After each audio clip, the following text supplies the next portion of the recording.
আসসালামু আলাইকুম। কী অবস্থা সবার? আমরা আলহামদুলিল্লাহ ভালো আছি। ফ্রাইডে মানেই যেন দেরিতে একটু ঘুম থেকে ওঠা। আমাদের ঘরে তো প্রতি ফ্রাইডেতে এটাই হয়। তো দেরিতে ঘুম থেকে ওঠার জন্য সকালবেলার নাস্তাটা আর ঘরে কিছুই করা হয় না আমাদের। বাইরে থেকেই কিনে নিয়ে আসলাম পরোটা, ডাল ভাজি। আমি শুধু একটু চা করে নিলাম। আসলে চা ছাড়া যেন সকালটা শুরুই হয় না, তাই না? এরপর আর কি, শুক্রবারটা আমার তো একটু ব্যস্ততার মধ্যেই কাটে। আর সবার প্রথমে নাস্তার পরপরই আমি যেটা গুরুত্ব দেই সেটা হচ্ছে সব ঘরদোর পরিষ্কার করে নেওয়া।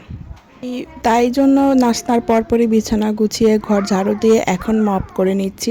আসলে এরকম পরিষ্কার পরিচ্ছন্ন থাকলে পরে আমার রান্নাটা করতেও ভালো লাগে। আর তার থেকে বড় কথা হচ্ছে রান্নার পরে এই কাজগুলো করতে আমার জানি কেন আলসামি লাগে, বিশেষ করে শুক্রবারে, কারণ ওই সময় জুম্মার নামাজের আজান হয়ে যায়, একটু তাড়াহুড়া থাকে, সব মিলে আর কি। এই জন্য আগে আমি ঘরটা পরিষ্কার করে নিই, তারপরে রান্নাটা না করি। তো যাই হোক, আজকে দেরি হয়ে গেছে এমনিতেই, এই জন্য ভাবলাম যে একদম শর্টকাট কিভাবে রান্না করা যায় ওটাই। তো শুধু একটু মাছটা ভুনা করে নেব আর ভাত রান্না করে নেব আর ডাল রান্না করা আছে। তো এই দিয়েই আজকে দুপুরটা চালিয়ে নেব। আসলে এখন দিনও অনেক ছোট হয়ে গেছে আর ঘরে ছোট বাচ্চাও আছে।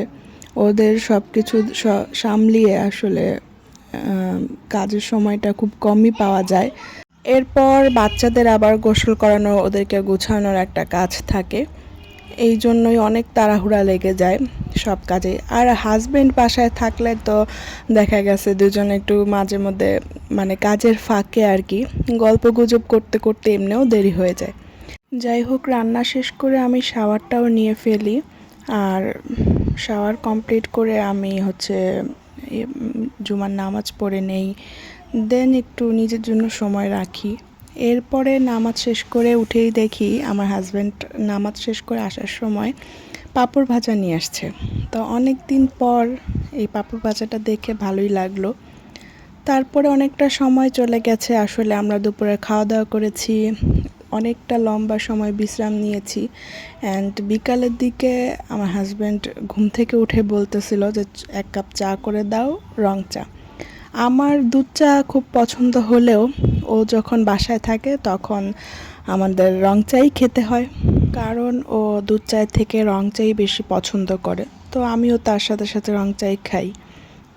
এরপর সন্ধ্যার পরে আমার হাজব্যান্ড বলতেছিল যে আজকে ছুটির দিন, সারাদিন তো বাসায় থাকলা, তো চলো আমরা একটু হাঁটাহাঁটি করে আসি বাইরে থেকে, ভালো লাগবে। যেই কথা সেই কাজ, দুজনে মিলে বের হয়ে যাই। এভাবেই কাটে আমাদের।